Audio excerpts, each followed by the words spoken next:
మొహరం అంటే మీకు తెలుసా, గ్రామాల్లో మనం మాట్లాడుతున్న పీర్ల పండుగ లాంటిదే. సో సరైన ప్రకటనలు ఏ మొహరం వేడుకలు లంగరు ఊరేగింపుతో మమేకమైనవి. సో ఇది కరెక్ట్ అనమాట. మీకు లంగర్ అంటే ఏంటో తెలుసా? వాడే చెప్పాడు చూడండి.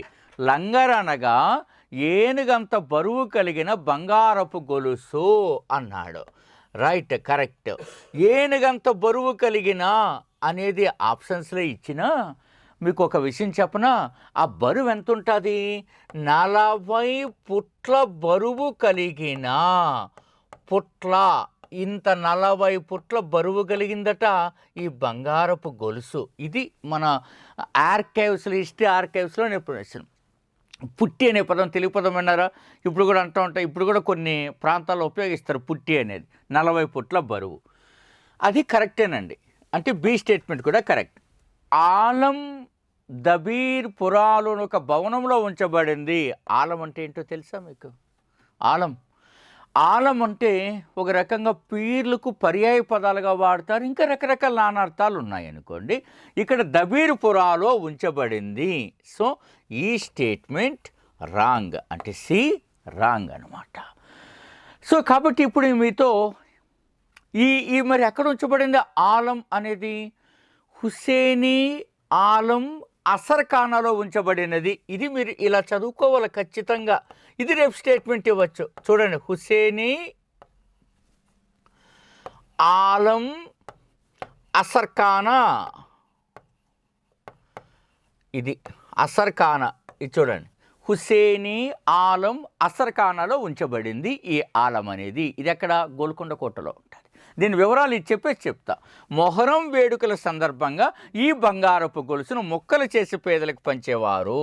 బంగారపు గొలుసే కాదండి, ఆ యొక్క ఏదైతే లంగర్ ఉందో, అంటే బంగారపు గొలుసు ఉందో, ఆ బంగారపు గొలుసును మరియు 40 పుట్ల కలిగిన, చూడండి ఇక్కడ 40 పుట్ల కలిగిన మిస్త్రీ అనే పదం వాడారు. మరియు షర్బత్తును కూడా కలిపి వారు దాన్ని నైవేద్యంగా ప్రసాదంగా పంపిణీ చేసేవారు.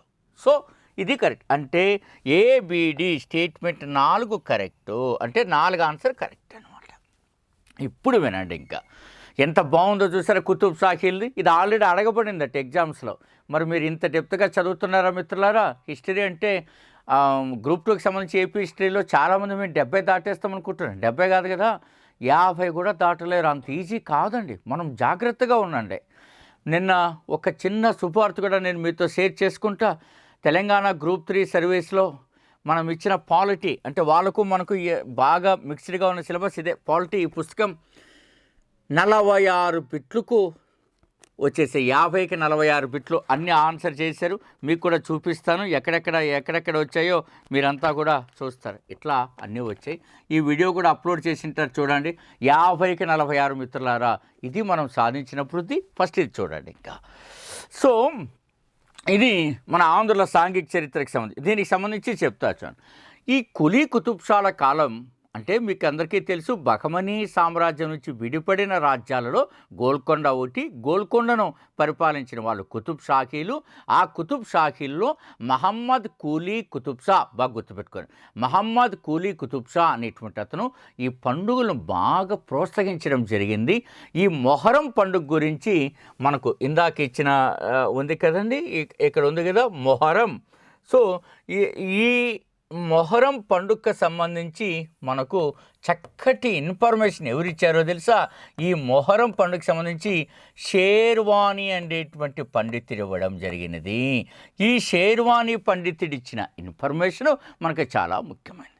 ఆ రోజుల్లో కుతుబ్ షాహీలులో ముఖ్యంగా కులీ కుతుబ్ షా 14 పండుగలను జాతీయ పర్వదినాలుగా గుర్తించడము జరిగినది.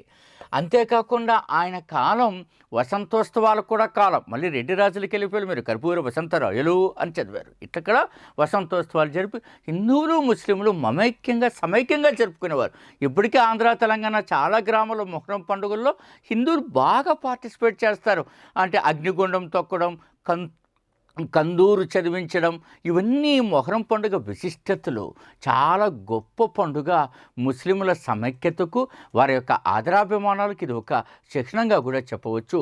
మొహరం పండుగ దానికి సంబంధించి ఇది ఇచ్చాడు. ఈ రకంగా మీరు గట్టిగా చదువుకోవాల్సి ఉంటుంది.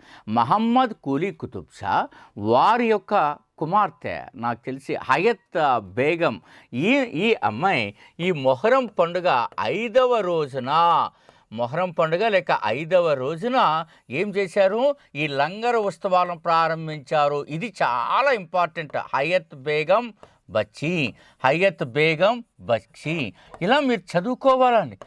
సో 5వ రోజున అయితే ఇందులో విశేషం ఏందో తెలుసా, ఆఖరికి బ్రిటిష్ కాలంలో గవర్నర్ వైస్రాయ్గా పనిచేసిన లార్డ్ కర్జన్, వారి శ్రీమతి లేడీ కర్జన్ ఇద్దరు ఈ ఉత్సవాన్ని ప్రత్యక్షంగా తిలకించారు హైదరాబాద్లో. చాలా గ్రేట్ కదా. సో కాబట్టి ఎవరు తిలకించారని అడిగిన ఇంకా లేటెస్ట్ ఇన్ఫర్మేషన్, లార్డ్ కర్జన్ మరియు లేడీ కర్జన్ వారు కూడా ఈ ఉత్సవాన్ని చూడడం జరిగినది మిత్రులారా. 1930 తర్వాత ఈ మొహరం పండుగ లంగర్ సంప్రదాయము కొద్దిగా తగ్గుతూ వచ్చిందనమాట. అసఫ్ జాహీల కాలంలో కూడా కొనసాగింది. మీకు అది కూడా పెట్టి అడగచ్చు. ఈ రకంగా మీరు చదువుకోవాలి మిత్రులారా. ఇక 2 అనౌన్స్మెంట్ నేను చేస్తాను, మీరు ఒక్కసారి చూడండి మిత్రులారా. 160 టాపిక్ వైజ్ టెస్ట్ సిరీస్ మీరు రాయాలనుకుంటే అద్భుతంగా రాయండి. 160 భాగాలుగా చేసి మీకోసం తయారు చేసింది. 80 మూల గ్రంథాల నుంచి you can check on any time. So అద్భుతంగా మైక్రో లెవెల్కి వెళ్ళి తయారు చేశారు మిత్రులారా. సో కాబట్టి ఈ మైక్రో లెవెల్లో మీరు దీన్ని అధ్యయనం చేస్తే మంచి బిట్స్, ఇట్లాంటి బిట్స్ మనం ఇస్తారు. అలాగే topic wise test super mentorship only just 300 ఒక్కో సబ్జెక్ట్కి ఏం చదవాలి, ఎలా చదవాలి, ఎక్కడ దేశంలో ఈ ఫీచర్ ఎవరికీ లేదు. సూపర్ మెంటార్షిప్ అనే పదం వాడుతున్నారు. అదేంటంటే రోజు ఒక టాపిక్, ఏదో టాపిక్ చదవమన్నా బయట పుస్తకాల్లో ఉన్నటువంటి పేజీలని పీడిఎఫ్గా చేసి పంపించారు. I'm not interested in those kind of practices. What my interest is here, just to express best ideas regarding to super mentorship course. My dear gentlemen, ఇంకా మీరు కానీ ఆలోచన చేస్తే ఇట్లాంటి క్వశ్చన్స్ని మీరు ఆన్సర్ చేయగలగాలి, అప్పుడే సక్సెస్ అవుతారు. సో మీరు పుస్తకాలు కూడా చూసింటారు. వీటి కింద ఉన్నటువంటివి ఇన్ని రకాల పుస్తకాలు తయారు చేశారండి. సో ఇవి చోట్ల నేను చూపించి మళ్ళీ మీకు తెలిసింది. సో ఇట్లా ఓకేనా. సో ఫుల్ కోర్సులో కానీ మంచిది కానీ 15 రోజులు ఒక్కో సబ్జెక్టు ఫ్రేమ్ చేపట్టుగా రూపొందించడం జరిగినది. బాగా చదువుతారని ఆశిస్తూ ఆల్ ద వెరీ బెస్ట్, మీ డాక్టర్ గోపాల్ డి.